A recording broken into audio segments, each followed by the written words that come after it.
I worked at Cisco for about 6 years, and I sold a lot of solutions that were hardware specific. And I noticed there was a growing trend where people would say, I'm looking for more optimized virtualization, east and west, so meaning applications talking to one another. And I want the ability to move these applications across multiple data centers. And when you're looking at it from a hardware standpoint, it's very difficult to understand how these VMs communicate. You're sort of on the outside looking in.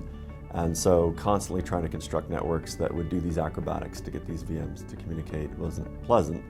And when I saw what VMware was doing with NSX, it became very compelling to demonstrate to customers the ability through software to allow all this to happen. It's a very secure communication between these VMs across multiple DCs.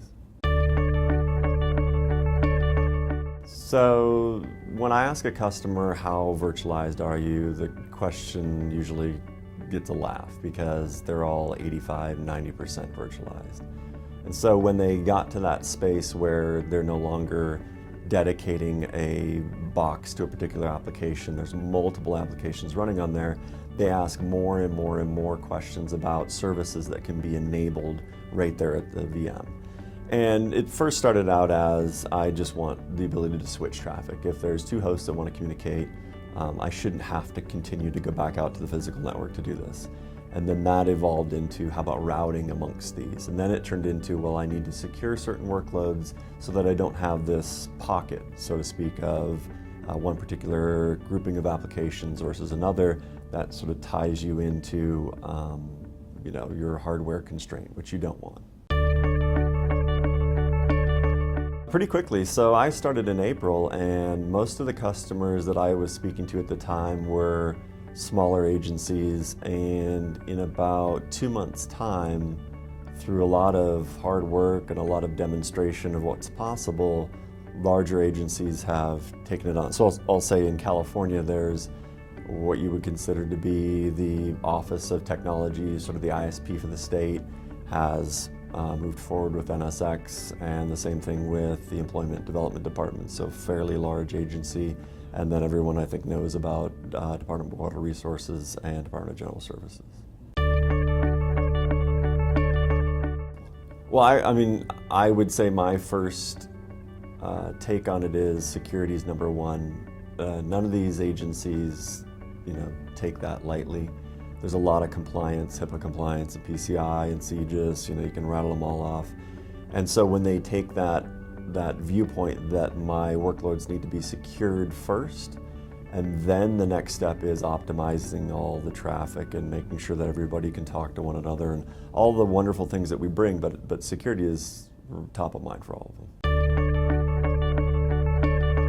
Well, the challenge has always been to try and make sure that you have two models inside your organization. One that's the folks that determine the policy, and once they determine what that policy is, then there's a team that operationalizes that. So NSX straddles that line beautifully because you can build a policy and let folks sort of bless it, and then it just gets consumed by the VMs when they spin up.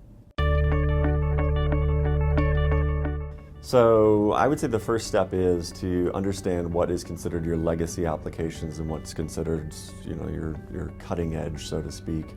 And if you can skin the two, in other words, you can still have an old mainframe on the back end, but what the customer should see is your pretty web front end or your app that you've developed and put in their hand.